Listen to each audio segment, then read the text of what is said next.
Hi, my name is Mandy McNeil, and I'm from Work and Culture, and I'm very pleased to deliver this presentation on project management. Developing skills in project management will be a huge benefit to artists, entrepreneurs, and anyone trying to succeed in a creative industry. This presentation was developed by Ruth Cumberbatch, who was first introduced to the discipline of project management close to 15 years ago, and since then, she's used the tools and techniques to manage events, communications, administration, and cultural projects. Ruth has worked with Work and Culture to deliver a variety of training tools and workshops in project management. So let's jump right into the presentation. We're going to have a brief introduction, then go over the 5 processes, cover the issue of people, and then we're going to review what we've learned. The fact is that many project managers in the cultural sector have little time and few resources. They can deliver something of high quality, but under enormous amounts of stress. Still, having lots of time and money doesn't necessarily guarantee a stress-free project experience. And when you're building a creative business, you want the time and energy to concentrate on the important elements: your product, your audience or buyers, and your marketing. So that's where project management comes in. Here's an example. Let's say 3 colleagues decide to open a new gallery. The opening is in 4 months, and they want to develop a brand for this new venture. What kind of problems could arise? Let's say the co-owners plan for developing the new brand. It consists of a few to-do lists jotted down on various notepads and post-it notes. Without thoroughly discussing or documenting the goals and boundaries of their project, they begin drafting ideas for a logo and spend hours collecting content for a website. They email each other their ideas but can't agree on content or style. After a series of tense phone calls that go nowhere, they realize they're behind schedule and call an emergency meeting. They contract out some of the work and hire a copywriter for the website, but they add a brochure and a press kit. So a few days later, quotes from the printing and web development companies arrive. The co-owners realize they underestimated project costs. They scrap the promo video and decide to do the copywriting themselves, working frantically to get back on schedule. But no one remembers to cancel the copywriter's contract, and a bill arrives in the mail along with a draft of the copywriter's work. Exhausted, over budget, and behind schedule, the owners call another emergency meeting. After much debate and finger-pointing, they restart the whole project. Not only is this project behind schedule and over budget, but the work environment has suffered. The project team is frustrated and demoralized. There's no time or money to promote the new gallery to patrons, to properly hang the exhibition, or to create any buzz, and the 3 co-owners are unhappy and already questioning the future. So that's where project management comes in. This presentation will show you how the discipline of project management could help them maintain a calm work environment, establish good communication, control budget and schedule, avoid burnout, ensure quality, track what worked and what could be improved in the future. When we say on time and on budget, those are pretty obvious goals for any project, and yes, project management will help with that. But make note of those other benefits we listed. Maintain a calm work environment, establish good communication, avoid burnout.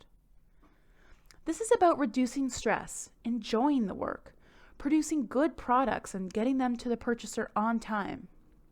For me, that's the amazing benefit of project management. It really contributes to a creative and productive work environment. So to get started, let's make sure it's clear what a project is and what a project isn't. Projects are defined as unique, temporary endeavors with a specific beginning and end. Many activities in the creative sector qualify as projects. An artist presenting a gallery exhibition, a writer coordinating a book launch or a poetry slam, a film company presenting a festival, or a graphic designer working on a branding project. A theater group planning one show or a province-wide tour, and an editing group developing publications, online or in print or in any format. We don't want to confuse ongoing operations with projects. Operations involve ongoing, repetitive activities. Here's an example of a project. You decide to turn your spare room into a home office. Maybe it involves repainting, installing electrical outlets, purchasing a new desk and computer. Maybe you give yourself a timeline of 1 month and a budget of $3,000. This can be described as a project because it has specific beginning and end, requires resources, and adheres to a certain budget. Next, we have an example of operations. Once the home office is complete, you may use it to check email, pay bills, or call clients. Ongoing, repetitive actions like checking email and paying bills can be described as operations. Now that we understand what a project is, we can ask, what is project management? So project management is a fairly new discipline compared to, say, accounting or law. It's really only since the 1950s that a disciplined approach to getting projects done was developed. At this time, formal tools and processes were developed that could be used across fields such as construction, engineering, and defense, and luckily for us, the creative industries. So how does it work? Well, project management begins with imagining what the successful project looks like. Let's go back to those 3 colleagues opening a new gallery. Imagine what a successfully managed brand development project for the new space would look like. There's a unique logo, a dynamic website and a social media home, attractive stationery and signage, a promotional video and a brochure.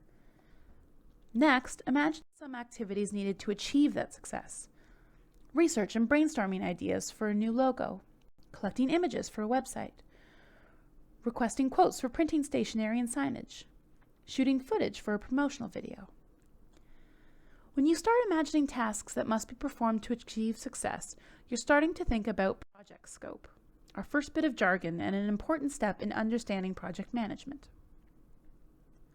Project scope is all the work that must be done to complete a project. With the brand development project, the scope encompasses every activity from contracting suppliers to facilitating a brainstorming meeting to developing brand guidelines. As the scope of the project is worked out, questions will arise, especially about budget, schedule, and roles and responsibilities. For example, when does the logo design need to be done? Who writes the website copy? How much time can be spent choosing a color palette? How can they afford to hire a videographer? Having a disciplined approach to working out these kinds of questions is where project management comes in. Here's the real definition. Project management is a discipline that applies knowledge, expertise, tools, and techniques to project tasks to ensure that requirements and goals are met. Like any discipline, project management has its own vocabulary and tool set, and different organizations and individuals will use these tools and techniques in their own ways. But if there is a strong project management culture in place, there are 5 considerations that will always come into play. Whether you're renovating your office, designing a bridge, working on a grant application, or developing a brand, these 5 steps are always engaged. Start the project by outlining objectives and goals, plan the roles and activities, do the work, check the work for quality, cost, and schedule, and finish the work documenting the results. In project management, these 5 steps or processes are known as initiation, planning, executing, monitoring, and closeout. In other words, every project, whether it has a budget of $500 or $5 million, a team of 2 or of 20, a timeline of 3 weeks or 3 years, they'll all go through these 5 processes. Next, we're going to take a closer look at each of these 5 processes and some of the tools and techniques that come out of each. 1. Initiation. We'll start at the very beginning. Initiation. A project usually begins with someone having a great idea, identifying an opportunity, or wanting to solve a problem. Let's focus on the brand development project for the new art gallery. How can 3 co-owners make sure this project gets off to a good start? Should they dive right in and start writing copy for the website, calling potential graphic designers, or setting up social media accounts? Or take some time to define the project in very broad strokes? Let's go with the second option, defining the project in broad strokes, or engaging the initiation process. Here's the definition of initiation. The initiation process defines the project in the initial boundaries, human resources, schedule, budget, etc. In any business, initiation authorizes the project and provides formal acknowledgement. The initiation process can be managed very simply with a tool called the Project Charter, a key document that establishes a basis of understanding. Keep it concise so it will be read. The 3 gallery owners could use a charter to describe in broad strokes what the branding project will achieve, who's responsible for what, and what considerations of budget and time need to be taken into consideration. The document would be shared with stakeholders, those influencing or influenced by the project. The charter serves as an anchor throughout the project as decisions are made and challenges arise. Have a look at the sample in Appendix 1. Notice how the information in the charter for the brand development project is organized under the following 5 headings: background and rationale, objectives, schedule, budget, roles and responsibilities. It's concise, easy to read. Do you see how goals are linked to schedule, budget, roles and responsibilities? Remember, the charter is a living document. Changes in schedule, budget, and other areas are often made as things in progress. Make sure to update the charter with any changes. A lot more could be said about the initiation process, but the main thing to keep in mind is that shared understanding and communication ensure that things get off to a good start. Write out your charter, share it with key people, and refer to it constantly throughout the life of the project. And now we've moved on to planning. The charter is a plan of sorts. It outlines in broad strokes the objectives, timeline, costs, and the team. It's like a city map that displays only major routes. But a map that zooms in on the side streets and alleys can be compared to the planning process. During planning, much more detail is provided regarding tasks, resources, and deadlines. We could spend hours on all the tools and techniques that exist for the planning process, but we're going to focus on one key tool, the work breakdown structure. Earlier, we learned the term project scope, defined as the work that must be done to complete a project. Scope planning involves imagining and documenting all this work in advance of actually doing it. To do scope planning, we use the work breakdown structure, or WBS. A WBS is different than a list. Compare appendices 2 and 3. 2 is a list. 3 is a WBS. The WBS identifies tasks in a structured format, breaks down the workload into manageable pieces, makes it easier to estimate schedule and costs, communicates more clearly what is necessary to complete a project. Now, there are other WBS formats, but we're going to focus on this one. Once you've built your WBS, you'll be in a good position to create another key planning tool, the Project Management Plan.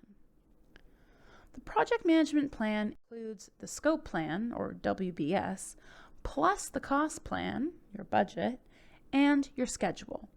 A project management plan can also include plans for procurement, quality control, and risk. In this presentation, we'll focus only on scope, cost, and schedule plans. So if the co-owners of the new gallery wanted to build a project management plan for the brand development initiative, how could they get started? At this point, they would have already completed the first process, initiation, and have a project charter to work from. First, they could build the WBS, the scope planning tool, drilling down into all the work that must be done. Look again at the sample WBS in Appendix 3. Notice how the objectives in the charter are transferred over to the WBS as major headings. Then it's a matter of detailing all the tasks involved under each objective. You can do that in a couple of ways.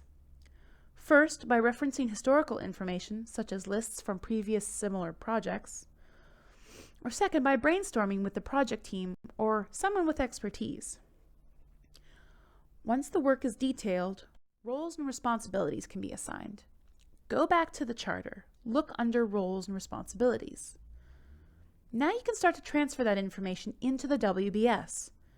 Now you have a tool that neatly categorizes the work into packages, and it's clear who's responsible for each package. Next, build your schedule. Refer back to the charter and look at the schedule section where some dates are outlined in very broad strokes. I like to incorporate the schedule right into the WBS. Notice on the sample that there's a column where you estimate how long something will take, and then determine the due dates from there. Finally, the budget can be built. Refer back to the charter and look at the budget section where numbers are outlined in very broad strokes. Going through the detail of the WBS can inform and remind you of the costs involved. Appendix 4 is a budget template that I like to use. Notice how it reflects the WBS in the way that it's structured.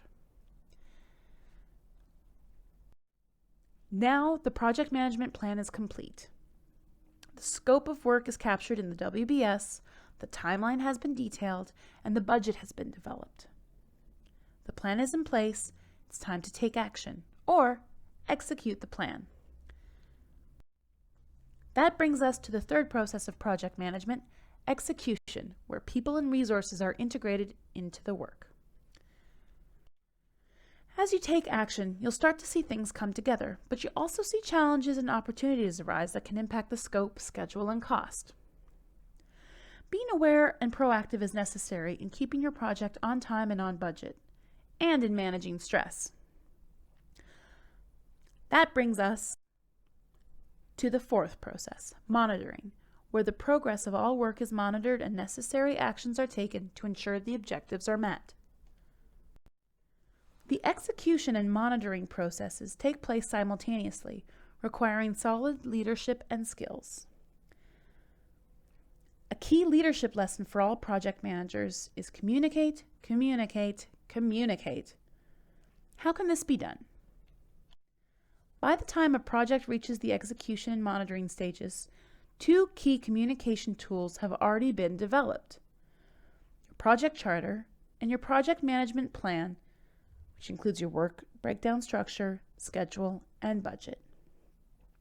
Establish good communication by sharing these tools at an execution kickoff meeting. A kickoff meeting serves several purposes. It confirms support of key players. It confirms the main elements, such as the scope, timeline, objectives, etc. It clarifies the roles of each team member. It generates excitement about doing the work and reaching the goals.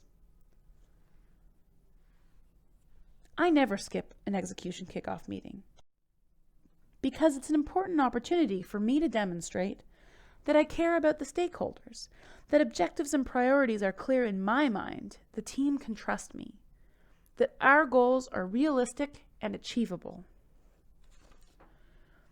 And it shows that I'm aware of the team's strengths and its limitations. In other words, before the work starts, I've demonstrated good leadership and inspired confidence. Appendix 5 is a sample kickoff meeting agenda. As things progress, you'll want to coordinate regular status meetings, making sure to distribute minutes and updating your documents as needed. Again, there's so much to say about the execution and monitoring processes. It involves team development, performing quality assurance, costing control techniques. But for now, we'll move to the fifth and final process, closeout. Take a second or two to think about a project you've worked on recently. How did you feel when it was completed? Elated or disappointed? Appreciated or burnt out? Excited to start the next project or full of dread? I strongly believe that asking these questions is important. We want to analyze and document those feelings and the experiences that caused them. This is an important step in bringing a project to a satisfying close. The fifth and final process of project management is closeout, where all project activities are formally concluded. Busy cultural entrepreneurs may be tempted to skip the closeout process due to lack of resources or even to avoid acknowledging mistakes or failures that took place. However, closing out the project properly results in two important benefits. Knowledge for teams and organizations is enhanced, and the chance for success in the future projects increases. Throughout the execution process, a lot of learning happens because so much activity and change takes place. As milestones are reached and celebrated, team members may find themselves saying, "That went really well. I'm glad we did it this way." And when challenges are met and resolved, the reaction may be different. "Well, now we know what to expect for next time," or "If I had to do this again, I would try a different approach." Appendices 6 and 7 are two easy-to-use tools for documenting lessons learned and planning future improvements. A closeout meeting to share and discuss these documents is also beneficial. But if the project had many hiccups, it can be a challenge to keep the tone positive. A clear meeting agenda can help. The agenda should be focused on how to improve, not who is to blame. If necessary, meet with individual team members in advance and direct them to prepare for the meeting with this focus in mind. This ends the overview of the 5 processes of project management: initiation, planning, execution, monitoring, and closeout. But projects involve more than just processes. They need people. Next, we're going to learn about who the people are that are involved. Projects need people. Generally speaking, the people involved in a project can include a sponsor, the team, stakeholders, and the project manager. The sponsor champions and authorizes the project. In the case of brand development project, all 3 co-owners of that gallery we use as an example could be considered the sponsor. Or in a nonprofit, the executive director might be the sponsor. The team refers to the people who do the work. The team for the brand development project we're using as an example could include the co-owners, an administrative assistant, and volunteers. Stakeholder is a person or group that influences the project or is influenced by the project. In the case of our example brand development project, some stakeholders might be the graphic designer, the website development company, or the printing company. That brings us to the project manager role. Every project needs a leader, someone who understands the overall objectives, the amount and type of work to be performed, and the people who must perform the work. This individual assembles and leads the team, leads planning, accomplishes the objectives, monitors and reports on progress. The qualities and attitudes that characterize a successful project manager include an understanding of the business strategy, good listening skills, great attention to detail, ability to delegate, empathy, good team building skills, being a problem solver, enthusiasm, discipline, and an ability to prioritize. In my own experience as a project manager, I found that the role must include a lot of care for the stakeholders, for the team, and about success. Not only concerned about being on time, on budget, but also concerned about quality and making the project experience enjoyable so that your team is proud of the work and wants to work with you again. So, today we've gained some insight into the discipline of project management and examined some of the tools and techniques. We've learned who the people are and what the roles are. But let's be honest, cultural entrepreneurs are extremely busy people. Does anyone really have time to write charters and work breakdown structures and schedule so many meetings? Does project management just create more work? It might feel like it at first glance, but imagine a project that's not managed in a disciplined way. Take the example of the brand development project. Our 3 colleagues developed their branding project with post-it notes and jotting on notepads. We saw what problems could arise: cost overruns, rework, unhappy suppliers, schedule delays, and frustration. Now rewind that scenario. If the co-owners had applied a disciplined approach to managing this project, objectives could have been clear from the outset, and they could have avoided all the rework, the unexpected hits to the budget, the schedule delays, and all their frustration. And they could have enjoyed a wildly successful opening with lots of patrons buying work. So yes, it involves work as you manage a project through the initiation, planning, execution, monitoring, and closeout processes. But this approach results in projects that are successful in a work environment that is calm and enjoyable. For busy cultural entrepreneurs who almost always have limited resources, project management goes a long way in making sure those resources are used in the most strategic manner possible. Let's review what's been covered in this presentation. We've learned that project management is a disciplined approach to working out project scope, what activities must be performed, and to working out how much time and money each activity will consume. We've learned about the 5 processes of project management. The first, initiation, which defines a project's goals, objectives, budget, and timeline in broad strokes. A key initiation tool is the project charter. Second is planning, which involves detailing all the activities that must be performed and outlining the costs and timelines involved in each activity. A key planning tool is the project management plan, which includes a scope plan or work breakdown structure, budget, and schedule. Third is execution, where action is taken and the work is done. A key technique is the kickoff meeting, where the project management plan is presented to key stakeholders. Fourth is monitoring, which happens simultaneously with the execution process. As work is done, adjustments are made, challenges and opportunities managed in order to keep the scope, timeline, and budget on track. Fifth and finally is your closeout, where project managers ensure that all work is complete and record the lessons learned. 2 tools include Lessons Learned Survey and the Final Report.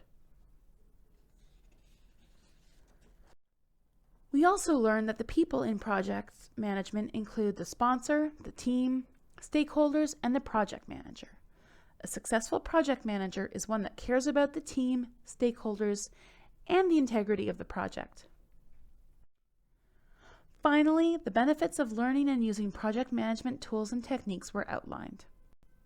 A calm work environment is maintained. Good communication with stakeholders is established. Budget and schedule are controlled. Burnout is avoided. The quality of what is delivered is ensured. Lessons are learned and tracked for future improvements. Managing your project in a disciplined way does involve some work, but it's worth the effort. By using just a few simple tools, you can lead projects that are successful, inspire confidence in others, and contribute to a creative and productive work environment. Thank you so much for your time, and good luck with your next project management venture.